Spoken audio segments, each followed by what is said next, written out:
نماز کے متعلق مسائل کا بیان چل رہا تھا، لیکن چونکہ نماز کے صحیح ہونے کی پہلی شرط ہے انسان کے بدن کا، کپڑوں کا اور جس جگہ انسان نماز پڑھ رہا ہے اس جگہ کا پاک ہونا۔ اس وجہ سے کیونکہ پاکی نماز کے لیے ضروری ہے تو پاکی کے مسائل چل رہے ہیں۔ در حقیقت ہمیں نماز کے مسائل سمجھنے ہیں، لیکن کیونکہ نماز کے صحیح ہونے کے لیے پاکی کا ہونا ضروری ہے، اس لیے پاکی اور ناپاکی کو سمجھنا ضروری ہے، کیونکہ اس کے بغیر نماز نہیں ہوتی۔ میں نے قرآن کریم کی چند آیتیں پڑھی ہے اور چند احادیث نبویہ صلی اللہ علیہ وسلم پڑھی ہیں، ان کا پہلے ترجمہ سمجھ لیں۔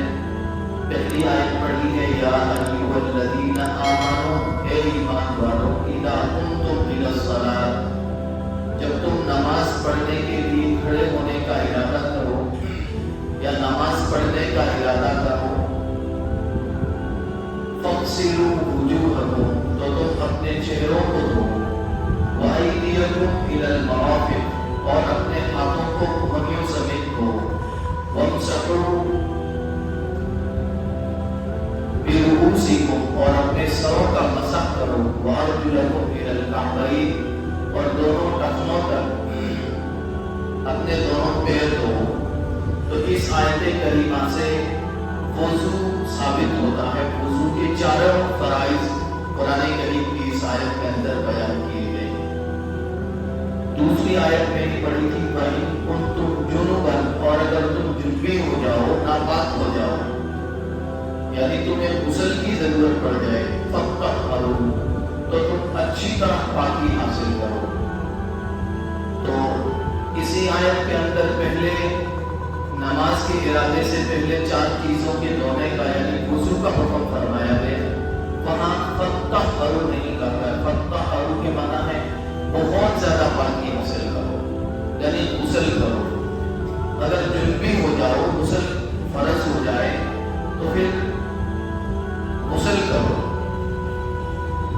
بہرحال قرآن کریم کی ان آیات سے غسل کرنا، غسل کے فرائض بھی ثابت ہیں اور وضو کرنا نماز کے لیے ضروری ہے، یہ بھی ثابت ہے۔ تو آیت کریمہ میں نے اور پڑھی ہے جس میں اللہ رب العزت پاک رہنے والے لوگوں کو، پاک صاف رہنے والے لوگوں کو اللہ پاک نے فرمایا کہ میرے محبوب ترین لوگ ہیں، میں ان کو بہت زیادہ پسند کرتا ہوں۔ قبا، مقام قبا ایک جگہ ہے مکہ المکرمہ اور مدینہ المنورہ کے درمیان، وہاں کے باشندوں کی پاکی اور ان کا پاک رہنا اللہ رب العزت کو بہت پسند آیا۔ تو اللہ پاک نے قرآن کریم میں آیت نازل فرمائی فیہ رجال، کہ اس قبا کے اندر، بستی کے اندر ایسے لوگ ہیں، ایسے آدمی ہیں، یحبون ان یتطہروا، پاک رہنے کو بہت پسند کرتے ہیں۔ ان اللہ یحب التوابین ویحب المتطہرین، اللہ بھی پسند کرتا ہے توبہ کرنے والوں کو اور پسند پاک رہنے والوں کو۔ تو پاک رہنے والوں کو اللہ پاک پسند فرماتے ہیں۔ پھر احادیث نبویہ میں نے 3 جگہ سے حدیث کے 3 ٹکڑے پڑھے ہیں۔ الطہور مفتاح الصلاۃ، کہ پاکی نماز کی کنجی، نماز کی چابی ہے۔ جیسے تالا بغیر چابی کے نہیں کھل سکتا، ایسے ہی نماز کی چابی پاکی ہے، پاکی کے بغیر نماز نہیں ہو سکتی۔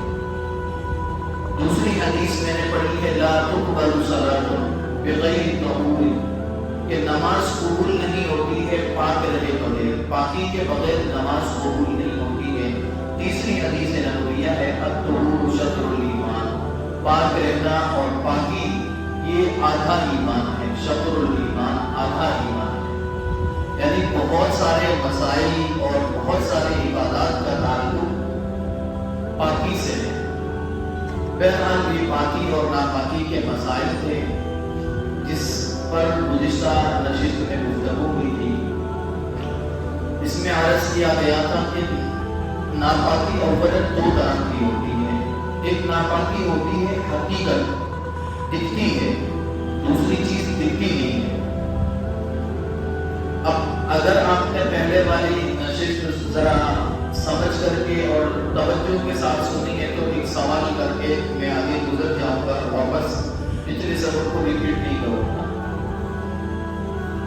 یہ بتائیں کہ اگر کوئی شخص ہے وضو کر کے بیٹھا ہے، وہ وضو کر لیا، اس نے اپنے بچے کو، بچی کو، چھوٹی کو اٹھایا اور اس نے ہلکا سا پیشاب کر دیا یہاں پر اس کی گود میں لیتے ہوئے، اس کی جسم پر کپڑے پر، تو کیا اس شخص کا جو وضو کر کے بیٹھا ہے، اس بچی کا باپ، اس کا وضو ٹوٹ گیا نہیں ٹوٹا؟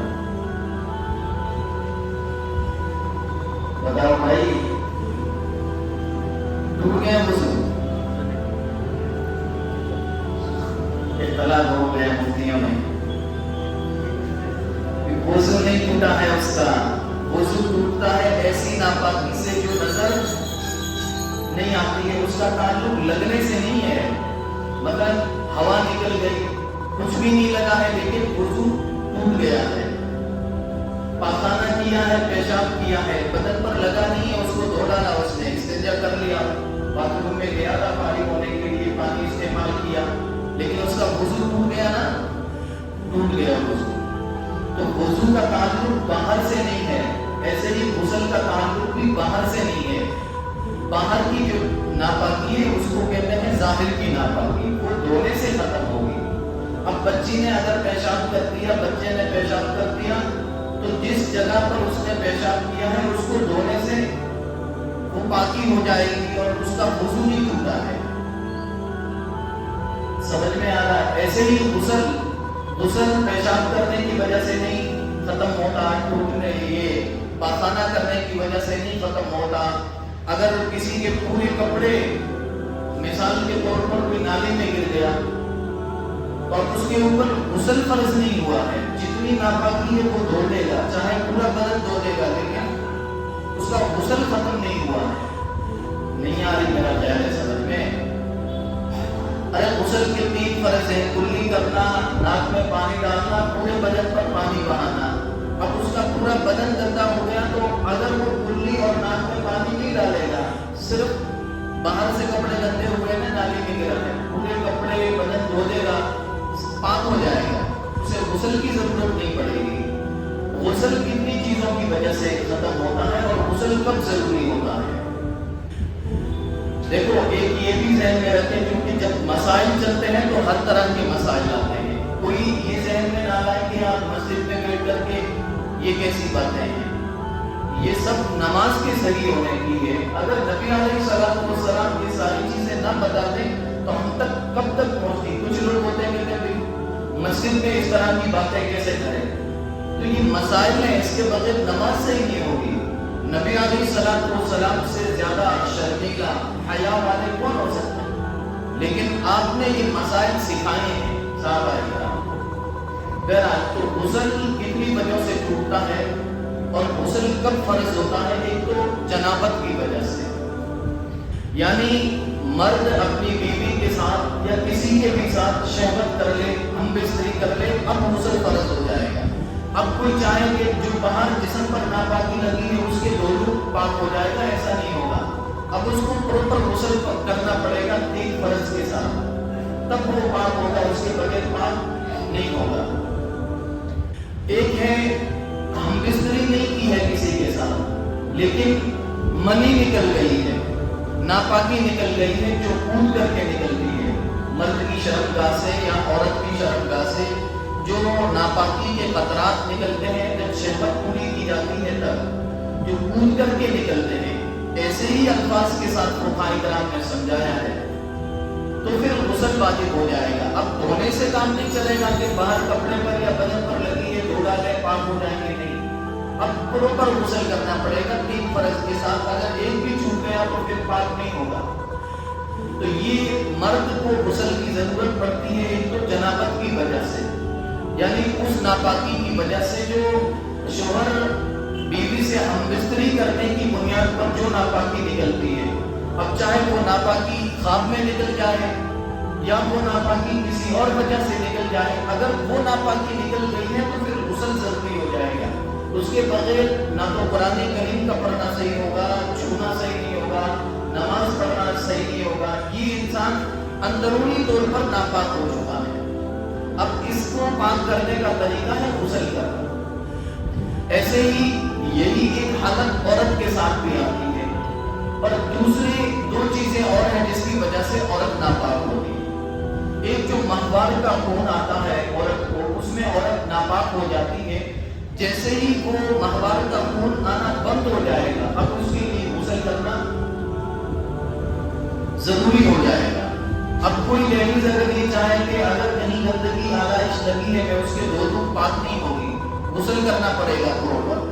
ایسے ہی نفاس کا خون عورت کو جب بچہ پیدا ہوتا ہے تو خون چلتا ہے اس کے بعد میں، کبھی لمبا بھی ہو جاتا ہے، کبھی چند گھنٹے چلتا ہے، کبھی 1-2 دن چلتا ہے، تو وہ خون جب بند ہوگا تو پھر اس کو پراپر غسل کرنا پڑے گا۔ اور وضو کتنی چیز، یہ تو 3 چیزوں سے آدمی کا غسل آدمی کے اوپر ضروری ہو جاتا ہے۔ اس کے علاوہ باہر اگر کوئی ناپاکی لگی ہے، غسل واجب ہونے والی ناپاکی نہیں ہے۔ ایسے ہی عورت کو وہ مہوار کا خون یا بچے والی ولادت کے بعد جو خون آتا ہے وہ نہیں آیا ہے، ایسے ہی باہر ناپاکی لگی ہے، بکری نے منہ دیا، گدھے نے پیشاب کر دیا یا بچوں نے پیشاب کر دیا، اب اس کے اوپر غسل فرض نہیں ہوگا، اس کے لیے الگ چیزیں ہیں۔ اب اس پاکی کو جہاں پر لگی ہوئی اس کو دھونا پڑے گا۔ اور اس کو میں نے گزشتہ مجلس میں بتایا کہ یہ 2 طرح کی ہوتی ہے، ایک بھاری جو 1 درہم اور مثال کے طور پر 10 سکے سے کم کے ساتھ نماز ہو سکتی ہے، اور دوسری بکریوں وغیرہ کا پیشاب ہے تو وہ کسی بھی حصے پر لگ جائے اس کے 1/4 سے کم تک کے ساتھ نماز ہو سکتی ہے۔ اور جو یہ اندرون کی ناپاکی ہے اس میں نماز ہونے کا کوئی سوال ہی پیدا نہیں ہوتا ہے۔ بہرحال یہ 3 چیزیں ہیں جس کی وجہ سے غسل کرنا، نہا لینا، پانی ڈالنا نہیں، 3 فرض کے ساتھ غسل کرنا ضروری ہے، اس کے بغیر آدمی پاک نہیں ہوتا ہے۔ ایسے ہی ایک اور مسئلہ ہے جس کی وجہ سے غسل واجب ہو جاتا ہے، بغیر کپڑے کے حائل کے، کپڑا حائل نہیں ہے اور میاں اور بیوی شہوت کریں، ہم استری کریں، وہ جو ناپاکی نکلتی ہے وہ ناپاکی نہیں نکلی ہے، لیکن ایک دوسرے کی شرمگاہ مل گئی ہے، اندر داخل ہو گئی ہے۔ اب چاہے کیا نہیں ہوا ہے، انسان نہیں ہوا ہے، ناپاکی نہیں نکلی ہے، پھر بھی غسل واجب ہو جائے، سمجھ رہے ہیں؟ اس کو توجہ سے سمجھے بھائی، نماز کے مسائل، اور جو نئے آئے وہ تشریف رکھ لیں تاکہ ان کو بعد میں 5-6 منٹ کا وقت دیا جائے گا، انشاءاللہ سنتیں پڑھ لیں گے وہ۔ اب وضو کتنی چیزوں سے ٹوٹتا ہے؟ وضو 7 یا 8 چیزوں سے وضو ٹوٹتا ہے۔ انسان کی جو ناپاکی نکلنے کے 2 راستے ہیں، پیشاب کا راستہ اور پخانے کا راستہ۔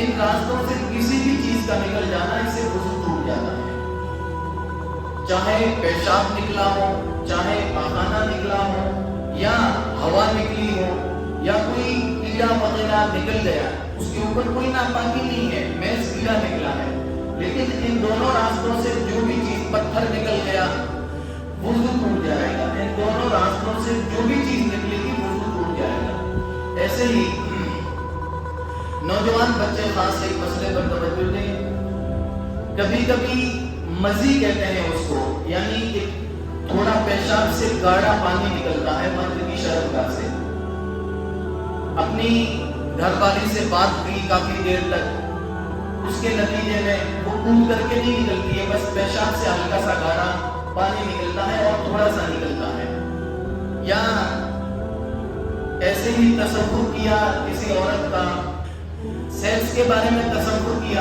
جس کے نتیجے میں وہ پانی نکل گیا، تو اس سے غسل واجب نہیں ہوتا ہے، اس سے وضو ٹوٹ جاتا ہے، اور جہاں پر وہ لگا ہے اس کا دھونا ضروری ہے۔ تو یہ ایک چیز کہ دونوں راستوں سے کوئی بھی چیز نکل جائے اس سے وضو ٹوٹ جاتا ہے، یا انسان کے دوسرے بدن سے کوئی بھی ناپاک چیز نکل جائے، مثلا خون نکل گیا اور نکل کر کے بہہ گیا، یا پیپ نکل گیا، پیپ نکل گیا، یا اور کوئی بیماری کی وجہ سے کوئی گندا پانی نکل گیا جو ناپاک ہوتا ہے، تو ہر ایسی چیز کی وجہ سے جو انسان کے بدن سے نکلے اور ناپاک ہو اس سے وضو ٹوٹ جائے گا۔ پاک ہے، مثلا دودھ نکل جائے، یہ پاک ہے، اس سے کچھ نہیں ہوگا، ناک سے ریڑھ نکل جائے، اس سے بھی ناپاک نہیں ہے، نہیں ٹوٹے گا، ایسے ہی بلغم نکل جائے، اس سے بھی وضو نہیں ٹوٹے گا۔ انسان کے اس دونوں راستوں سے تو چاہے